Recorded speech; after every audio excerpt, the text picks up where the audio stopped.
Black woman was fired for feeding a veteran. Then 4 U.S. Marines walked into the cafe. The moment the door slammed behind her, Simone Carter knew her life had changed. Not because she had finally quit the job she hated, but because she had just been fired for giving a homeless veteran a sandwich. Simone, you just can't give away food. Company policy. Doesn't matter if the guy served in the Marines or in space, her manager had sneered minutes earlier, his voice loud enough for customers to hear. That man, the same veteran she had quietly handed a bagged lunch to behind the counter, was now sitting on the curb, watching with hollow eyes as Simone walked out, clutching a plastic bag with her apron and last paycheck. But no one expected what would happen next, because the door hadn't even cooled from closing behind her when a black SUV pulled into the parking lot, and out stepped 4 sharply dressed men in civilian clothes. They moved with precision, with the quiet authority that only comes from time in the military. The way they surveyed the cafe, heads turning, shoulders squared, eyes laser-sharp. It was clear they weren't here for coffee. Simone barely had time to register what was happening before one of the men, tall, bald, black, with an insignia tattoo peeking from his collar, walked up to the front door and opened it. "Where's the manager?" he said, loud and clear. Inside, her former manager, Greg Mathers, stood frozen behind the counter. The man didn't wait for a reply. "I'm Master Sergeant Anthony Willis, and the man you just humiliated? That's Corporal Daniel Harper, my friend, my brother-in-arms, served 2 tours with me in Fallujah." Greg's smirk faded. I didn't know. I thought he was just a bum?" Another Marine stepped forward, this one Latino, built like a tank. "You thought wrong. You judged a decorated Marine based on his boots and beard. While he's been sleeping outside, you've been what? Guarding muffins?" Customers had gone silent. Phones were already out. A few were recording, pretending to sip coffee, but clearly anticipating a viral moment. Anthony turned to the crowd. "Anyone here see what happened earlier?" A teenage girl at a nearby table raised her hand nervously. The woman, Simone. She gave him food, quietly, didn't make a scene. Then the manager started yelling, called her insubordinate, fired her. "Thank you," Anthony said, his voice warm now. He turned to Greg. "You don't deserve employees like her." Then, turning to the cafe owner, who had walked in from the back, visibly confused, he added, "You might want to check the cameras, or your reviews, because this is going public." Simone stood outside, still stunned. Then the glass door swung open. "Miss Carter," Anthony said, approaching her with quiet respect, "I'd like to talk. If you'll let me." Her voice cracked. "You know my name. We know everything. Marines look out for their own. And you, ma'am, just did more for Daniel than most people have in months." He held out a business card. "We run a foundation, jobs for veterans, and for those who stand with them. We could use someone like you." She stared at the card, her heart pounding. Greg was now out front too, his face red. "This is crazy. You can't just—" Anthony raised a hand. "You've done enough." Greg turned to Simone, his voice laced with panic. "You know I didn't mean it like that. Maybe if you come back in, we can talk." "No," she said firmly. "You made it clear who I am to you. I'd rather work for people who don't need a uniform to recognize humanity." The cafe door shut behind her again, but this time it felt different, empowering. As she walked away, flanked by 4 Marines who had come not just for coffee but for justice, Simone realized something. The world may be full of people like Greg, but sometimes, just sometimes, the right ones step in. And when they do, everything changes. She looked back once, saw Daniel still on the curb, smiling now, his eyes no longer hollow. For the first time in weeks, he stood up, not just to his feet, but tall, proud. Simone smiled, blinking back tears. This wasn't just about a sandwich. It was about dignity. And this was just the beginning. The diner was silent the next morning, unnaturally so. Usually the place buzzed with the low hum of coffee orders and clinking plates. But today something had shifted. The usual rhythm was gone, and in its place was tension so thick it could be sliced with a butter knife. Inside the manager's office, Greg paced like a cornered animal. His phone lit up again. Another missed call from the district manager. Another message from corporate PR, and a dozen notifications from Yelp, each new review dragging his name further into the dirt. Rude to veterans. Fired the only person with compassion. Never reading here again. It wasn't just online. A local news van was parked outside. A couple of reporters were trying to coax interviews from customers, and a woman with a service dog stood near the curb holding a cardboard sign that read, "Feed people, not policies." Greg slammed the door shut and slumped in his chair. This wasn't just a PR problem anymore. It was a crisis, and he knew exactly where it started. Simone Carter. He picked up his phone, scrolled through his contacts, and hesitated. Then he pressed call. "Hey, Simone, it's Greg. Look, I think things got out of hand yesterday. I wanted to see if we could talk. Maybe meet?" Her voice on the other end was calm but cold. "Talk? You mean now that the world's watching?" "I just think we need to clear the air." "Clear the air," she echoed. "You humiliated me in front of a room full of strangers, called me insubordinate for feeding someone who fought for this country, and now you want to clear the air?" He paused. "I made a mistake." "No, Greg. You followed a rule that didn't need enforcing. There's a difference." She hung up. Greg stared at the phone in disbelief. He wasn't used to losing control, especially not to someone like her. Meanwhile, across town, Simone sat on the worn-out couch in her small apartment, scrolling through messages. Her phone was overflowing with notifications. People she hadn't spoken to in years, strangers offering encouragement, a few job offers, and a message from a name she didn't recognize. Rena Jackson, retired Marine Corps captain. She opened it. "Simone, I saw the video. You reminded people what real service looks like. I run a nonprofit that partners with veteran-run businesses. We're hiring. Let's talk." She blinked, heart pounding. This wasn't what she expected. She had spent the last 24 hours going from shame and anger to doubt and exhaustion.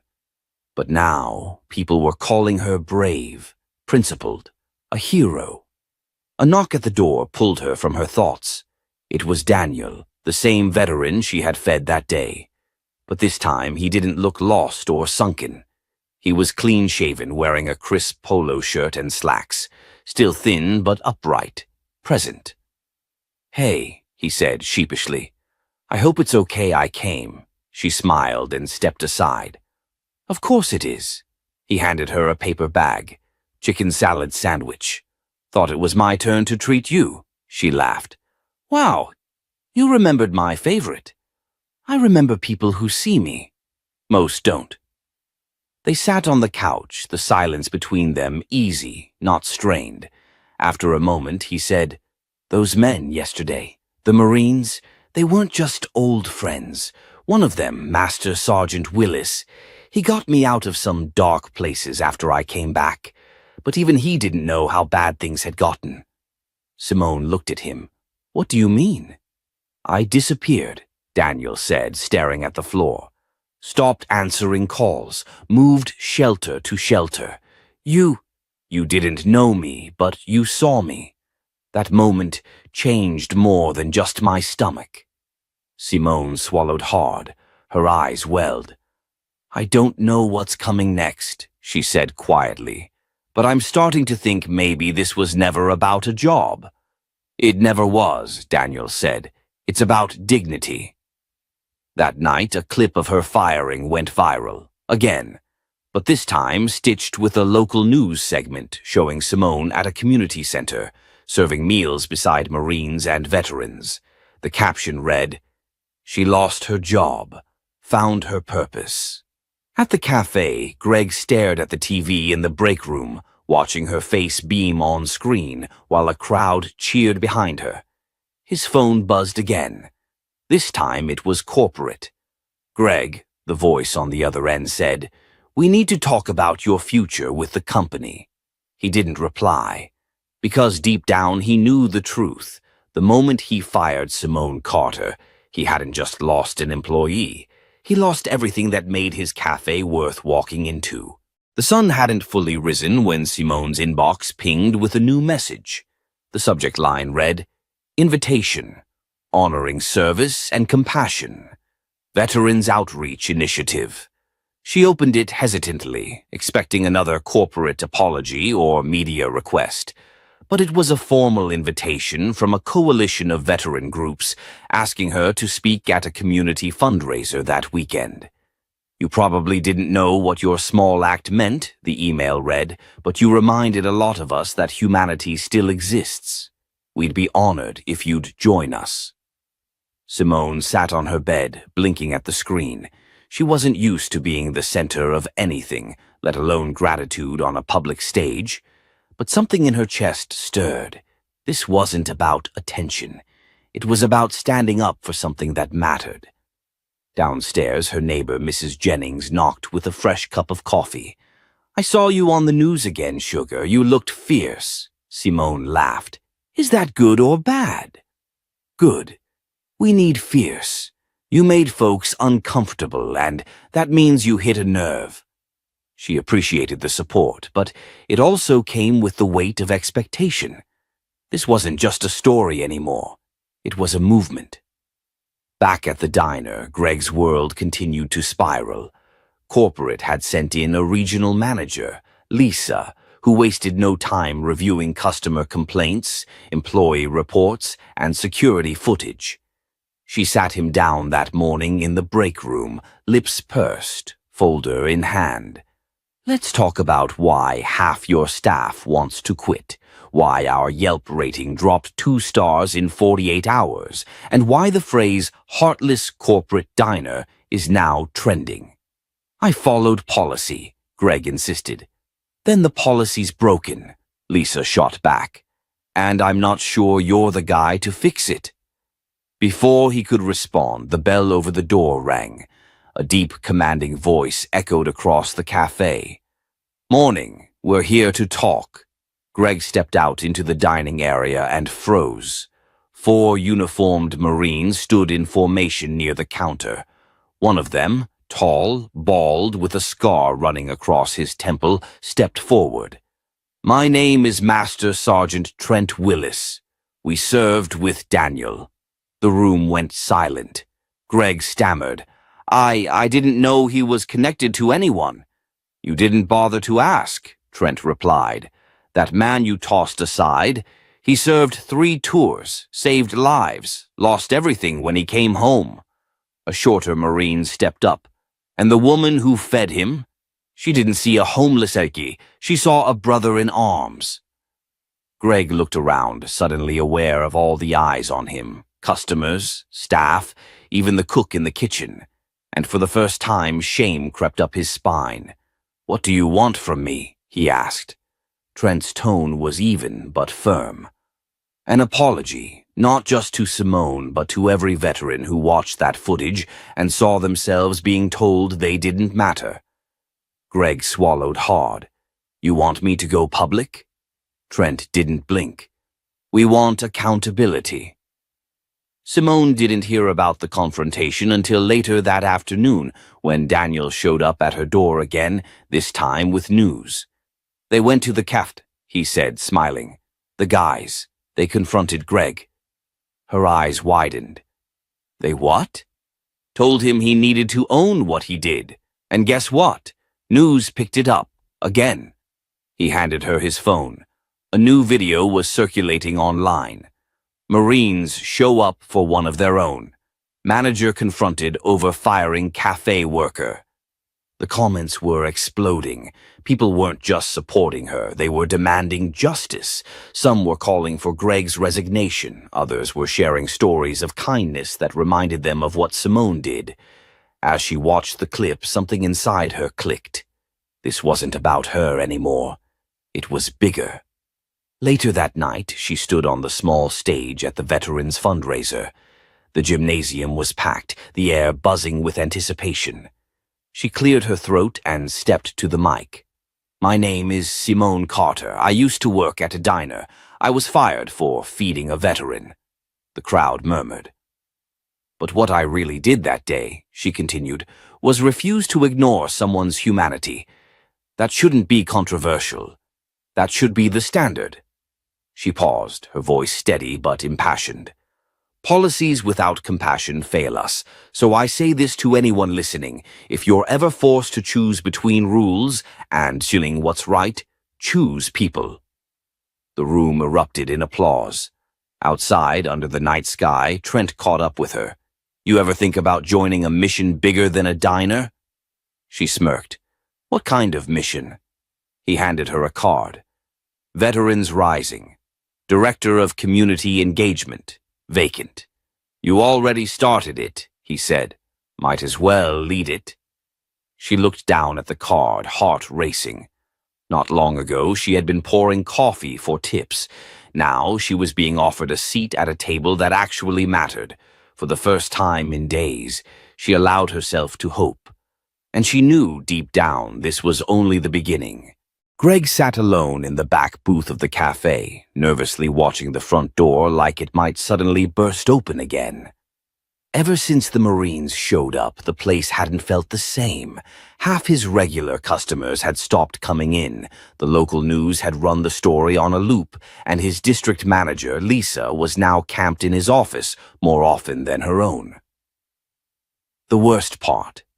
Every time he passed by Simone's old locker in the back, still with her name scratched on the corner, guilt jabbed at him. But he wasn't ready to admit he'd made a mistake. Not yet, not publicly. He just wanted the storm to pass. Meanwhile, across town, Simone stood in front of a small group of high school students at a local community center. It was supposed to be a quiet volunteer gig, helping with food prep for an after-school program. But one of the organizers had recognized her and asked her to say a few words. She was reluctant, but the kids were curious, so she shared a bit of what happened. One girl raised her hand. "Were you scared when you stood up for that man?" Simone smiled, then shook her head slowly. "I wasn't scared until afterward. In that moment, I was just doing what felt right. Sometimes the right thing is the hardest thing." Another boy piped up. "Did they ever apologize?" "No," she said softly, "but that's not why I did it." Afterward, one of the center volunteers, a woman named Carla, pulled her aside. "You know," Carla said, "you've got a gift. You speak from the gut. Ever think of taking this further?" Simone laughed. "Like what? Motivational speeches?" Carla shrugged. "Why not? People are listening." Later that night, Simone met Daniel at a small diner near the edge of town. Not the one she used to work at. This one felt warmer, run by a second-generation Korean-American family who greeted Daniel by name and brought Simone a steaming bowl of spicy kimchi stew without her even ordering. "Thought you might need comfort food," Daniel said with a grin. She took a spoonful and let the warmth settle in. "It's been a weird week." "Yeah," he replied, "but you're handling it like a pro." He paused for a moment. "They offered me a spot in a new housing program. One of the Marines called in a favor. Said I'm on the list for permanent housing downtown." Simone's eyes widened. "Daniel, that's incredible." "I wanted you to be the first to know," he said. "None of it would have happened without you." Before she could reply, her phone buzzed. It was a message from Lisa, the regional manager. "Hi, Simone, can we talk? I believe an apology is long overdue. Also, we're reviewing management at the cafe. Would you be open to a meeting?" Simone stared at the screen. "You're not going to believe this," she said, showing it to Daniel. He read it and raised an eyebrow.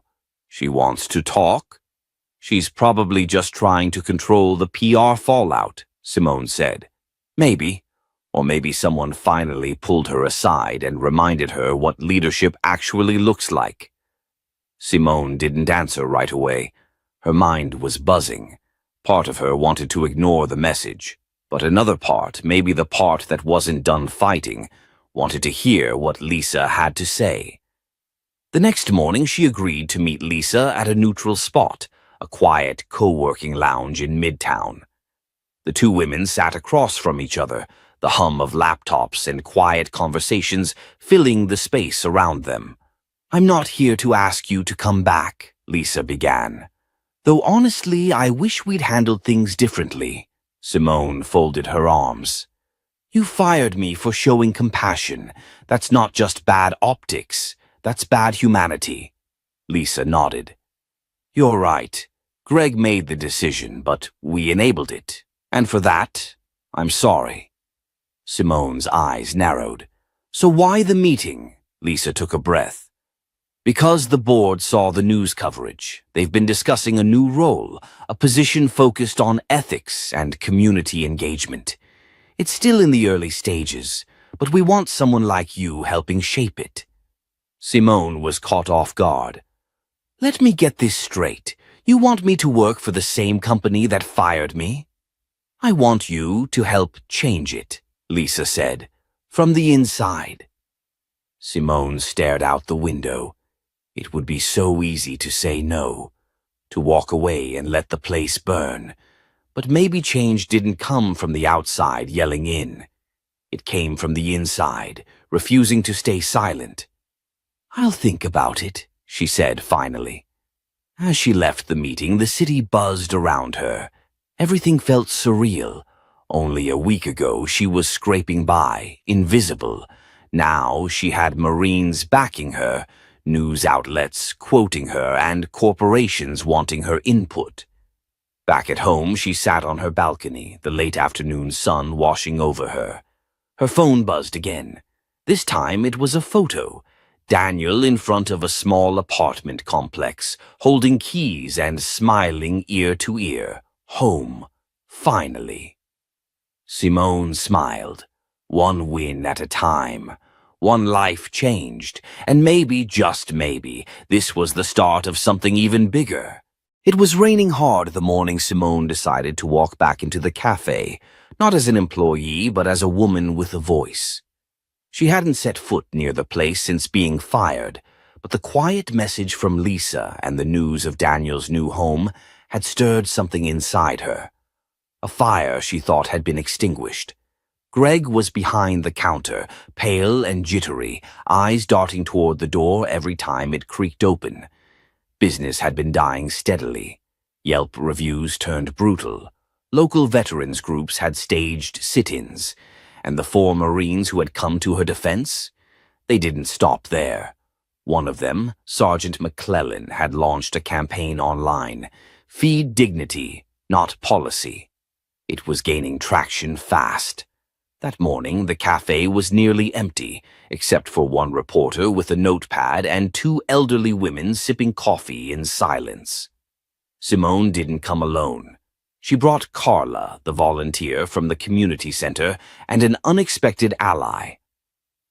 Marcus Ford, a local city councilman and retired Navy officer who had taken interest in her case after hearing Daniel's story. The 3 of them stepped inside, heads high. Greg spotted them and visibly tensed. "I don't think this is a good idea," he said quickly, stepping from behind the counter. "We're not here to fight," Simone replied calmly, "but we're not here to disappear either." Greg shifted, glancing at the reporter who was now leaning forward with interest. "Look, I already said I regret how things were handled."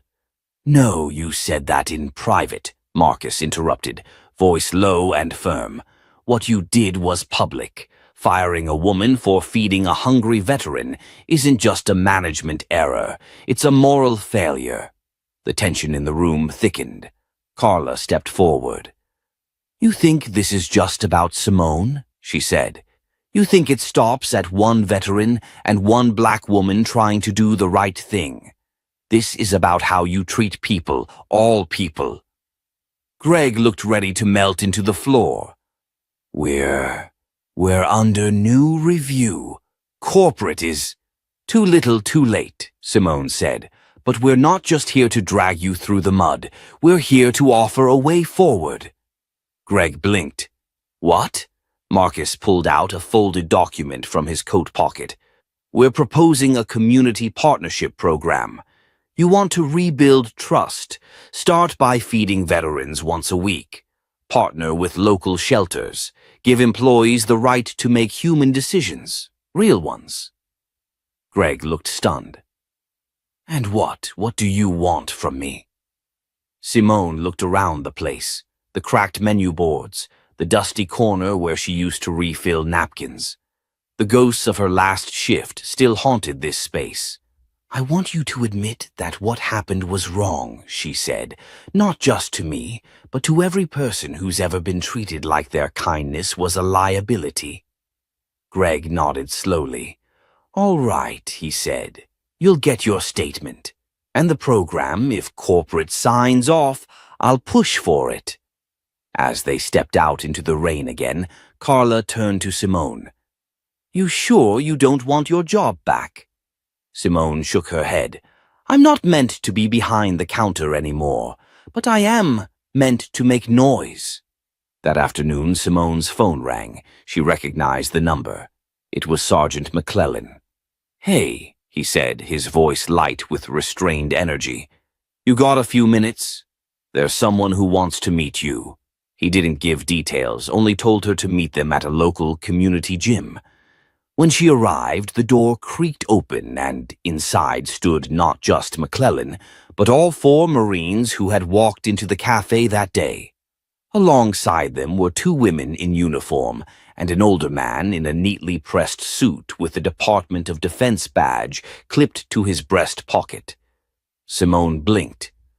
Okay, what is this? McClellan smiled. You're not going to believe this. Turns out someone at the Pentagon heard your story, and they're looking for someone to lead a new civilian initiative, veterans reintegration and community advocacy. One of the uniformed women stepped forward. It's an advisory role. You'd be shaping real policy from the ground up. Simone's heart skipped. I'm not military. You are the reason 4 Marines walked into a diner and made America look at itself in the mirror, the woman said. That's more than enough. Simone sat on a nearby bench, breathless. Is this real? As real as it gets, McClellan said. You said you wanted to make noise.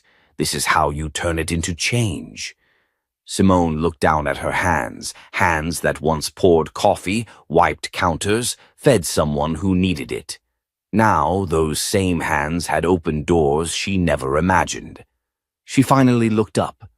Then let's make it count. The soft chime above the cafe door had never felt louder. Simone stood frozen just inside, dressed not in her apron, but a crisp navy blue blazer, one that fit her now elevated role perfectly. She had agreed to return to the cafe for a live town hall event, organized after her story had gone viral, and the city's Office of Veteran Affairs officially recognized her as a civic advocate. The place was packed. Reporters, local residents, veterans, students, even cafe employees from nearby branches who had walked off the job in solidarity. At the center of it all stood Greg, the man who had fired her, looking paler than ever, adjusting his collar as he glanced toward Simone with unease. I didn't think you'd come back, he muttered as she approached. I didn't come back for you, she said softly. I came back for them. At that, she turned to the crowd and stepped onto the makeshift stage, a platform of repurposed milk crates stacked by a group of young volunteers. Microphones were clipped, lights angled, and silence fell. Simone began. 10 weeks ago, I handed a plate of food to a hungry man. That's it. No media attention, no cameras, just one moment between two people, and it cost me my job. Her voice didn't shake. Her eyes scanned the room, landing momentarily on Daniel, now standing beside Sergeant McClellan and the other Marines. But what happened after that? That wasn't just about me. It was about every person who's ever been told that doing the right thing makes them expendable. About every veteran who's come home and felt invisible. About every black woman who's been told to stay quiet, smile politely, and move along.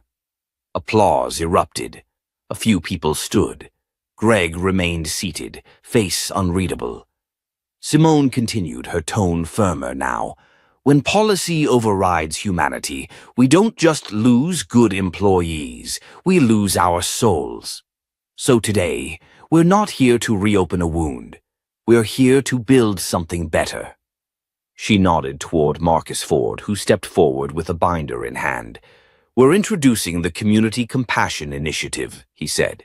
A new policy pilot that empowers Café staff across the city to offer assistance without punishment. With Simone's leadership, this model could expand statewide. The proposal was met with a thunderous response, people clapping, cheering, some even teary-eyed. Then, just as Simone was about to step down, a hand shot up from the crowd. It was an elderly woman in a red scarf, standing beside her teenage grandson. My husband was fed by this woman that day, she said, voice trembling. I wasn't sure who it was at first, but he came home that night with more than food. He came home with dignity, and I want to say thank you, face to face. Simone descended from the platform and walked to her. They embraced, long, honest, raw. That hug changed the air in the room, but the twist came just after. A tall, silver-haired man stepped forward near the back. He wore a dark wool coat and carried an air of quiet authority. A few heads turned. Whispers began. He introduced himself calmly. My name is Colonel Raymond Elias, U.S. Marine Corps, retired. I served 28 years, oversaw multiple domestic initiatives, and I've been watching this story unfold. Simone's brow furrowed slightly. She didn't recognize him. You see, he went on, while everyone was asking if feeding a veteran was worth losing a job, I was asking a different question. How do we make sure the next Simone doesn't have to choose? He paused, then reached into his coat and pulled out an envelope. Ms. Simone Brooks, he said, I'm here on behalf of the Department of Defense's Civilian Support Unit. We'd like to formally offer you a newly created role, Director of Veteran Community Integration. You'd work directly with cities, veterans, and small businesses to make what you did, what came so naturally, standard practice. Gasps. Phones came up. Someone cried out, Yes! Simone didn't move at first. Her hand slowly reached for the envelope, eyes never leaving his. I don't need to think about it, she said. Let's do it. Even Greg clapped then. Hesitant at first, but real. He looked over at Lisa, who gave him a subtle nod. That evening, after the crowd dispersed and the cafe emptied, Simone stood in front of the now faded chalkboard where she used to write the soup of the day. She picked up a piece of chalk, wrote something quick and simple, and walked away. When Greg came over later, he read the message left behind. Kindness is policy now. The media storm didn't die down after Simone accepted the new role. It intensified. Her name trended for days. Hashtags like #Justice for Simone and #FeedWithDignity flooded every platform. But with the national spotlight came scrutiny. Supporters praised her strength, but detractors whispered, she only got that role because she went viral. Some called her an opportunist, others questioned her qualifications. Simone read them all in silence. Still, she showed up, every day. The first trial of her new position wasn't in a fancy office or a boardroom. It was back on the streets, visiting local cafes across the city. The first was in a rougher neighborhood near downtown Boston. The manager, a balding man named Curtis, greeted her with folded arms. "I read the policy you sent," he said flatly. "I'm not sure we're in the business of free handouts." "We're not," Simone replied. "We're in the business of community. And sometimes that means feeding someone who served this country when they're at their lowest." Curtis didn't look convinced. Just then, a young woman in an apron stepped from the kitchen, her eyes wide. "Wait, are you Simone Brooks?" Simone turned. "Yes." The woman rushed over. "My dad. He served 2 tours in Iraq. He struggles with PTSD. You're the only reason he walked back into a cafe last week. He said if someone like you cared enough to feed a stranger, maybe the world hadn't forgotten him." Curtis said nothing, but he turned back into the cafe and left the door open behind him. A subtle sign. She was welcome to continue. Simone kept going. Every meeting, every visit, every story she collected made the mission more personal. Until one afternoon, during a roundtable session in D.C., came the twist she hadn't expected. A man stood up in the back row, clean-cut, early 30s, wearing a suit slightly too big. He cleared his throat. "Miss Brooks, I think you fed my father that day." Simone froze. The man walked forward, holding a small laminated photo. "This is my dad, Richard Mathers. He was homeless, disappeared for years. You gave him food and then he came home." He paused, eyes glassy. "He passed away 2 weeks later, cancer, but he spent his last days with his family. Because of you." Silence. Simone stepped off the stage and met him halfway. "I remember him," she whispered. "He was kind, gentle. He told me he used to be someone. I told him he still was." The man laughed through his tears. "He talked about that moment every night. You reminded him of his worth, and I wanted to thank you for giving my dad a second chance to be seen." They hugged. No cameras, no lights. Just 2 strangers who had met through an act of humanity. Later that night, Simone sat in her hotel room, staring at her reflection in the mirror. Not the woman who once wore an apron and took orders, not even the advocate who stood in rooms with generals and policymakers, but a woman who, with a single act, had changed more than one life, and in turn was changed herself. Then came the knock. When she opened the door, there stood Sergeant McClellan, flanked by the 3 Marines who had walked into the cafe that day. "We've been following your work," McClellan said. "We've got something to show you." They led her to a community center a few blocks away, where a mural had just been unveiled. Painted across the side of the building was a scene. Simone handing a plate of food to a weary veteran, while 4 Marines stood behind her, arms crossed, not as saviors but as allies. Underneath it, in bold white letters, were the words, "Compassion is the highest form of strength." Simone blinked away tears. "That's not just about me," she said quietly. "No," McClellan replied. "It's about all of us. But you reminded us what it looks like." The cafe where it all began had changed.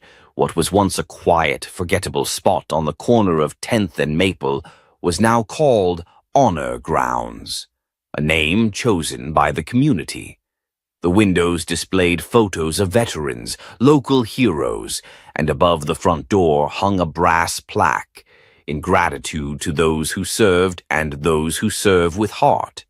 Inside, Simone Brooks stood behind the counter, not as a barista, but as the keynote guest of a community rededication event.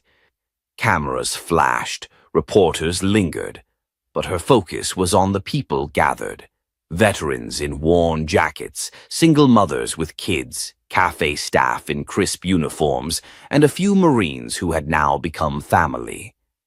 Councilwoman Deirdre Hall stepped up to the mic. "Months ago, a woman was fired from this very cafe for feeding a hungry veteran. Today we rename this place to honor that act and everything that followed. Simone Brooks, would you join us? Applause thundered as Simone approached, but her hands shook. She looked around. In the front row sat Henry, the very veteran she'd fed that day. His cheeks were fuller now, his eyes brighter. Behind him sat Sergeant McClellan and the 3 Marines, each standing tall in dress blues. Simone took the mic, breathed in, and began. I didn't feed Henry because I wanted to make a point. I didn't do it for recognition, or justice, or to spark a movement. I did it because he was hungry, because he reminded me of my father, because sometimes the rules don't make sense when a human being is sitting in front of you, forgotten. She paused. And for that, I lost my job. A soft murmur swept the crowd. But what I gained is more than I ever expected. She gestured toward the audience. I gained community. I gained the support of people who still believe kindness matters. I gained strength I didn't know I had. And I gained clarity. We are all responsible for the dignity of others. There was a silence that settled over the crowd, not heavy, but respectful. Then she added, voice steady, and I'm proud to announce, starting next month, Honor Grounds will expand its mission. With funding from the Veterans Initiative, we'll open 5 more locations, each dedicated to employing, feeding, and supporting veterans in need. This isn't just a cafe, it's a promise. Gasps and cheers filled the room. Someone stood in the back, clapping slowly. It was Ethan Graves, the former district manager. He looked thinner, more worn down, but his presence drew immediate tension. Security shifted uneasily until Simone raised a hand. I invited him, she said calmly. Ethan stepped forward. I didn't come to defend what I did. I came to say I was wrong. I let policies outweigh people. I judged too quickly. And I'm not asking for forgiveness, just a chance to help rebuild. Simone studied him. The silence was long, deliberate. Then she extended her hand. You want to help? Prove it. There's a veterans kitchen in Dorchester that needs extra hands. Be there Monday. Ethan nodded, his eyes glassy. I will. The applause that followed wasn't for his redemption. It was for her grace. As the sun dipped below the Boston skyline, Simone stood outside Honor Grounds watching the last of the crowd trickle away. A small boy approached her, tugging on her coat. Are you the lady who gave that soldier food? She knelt. Yeah, that was me. The boy smiled wide. My uncle's a Marine. I'm gonna tell him you're my hero. She chuckled, ruffling his curls. Tell your uncle thank you for his service. When the boy ran off, Simone stood still for a moment, letting it all wash over her. The fight, the fear, the fire. It had all led here. And though she never asked to be a symbol, she'd become one. A quiet voice broke the silence. You were never just a barista, Henry said, stepping beside her. You were a mirror. You reminded us who we used to be, and who we still can be. Simone looked up at the glowing sign above them and nodded. Then let's make sure no one forgets again. If this story moved you, if you believe in second chances, dignity, and standing up for what's right, even when it's hard, don't forget to like, share, and subscribe. Your support helps us keep telling stories that matter. And remember, sometimes a small act of kindness is the spark that sets a whole system ablaze. Let's be that spark.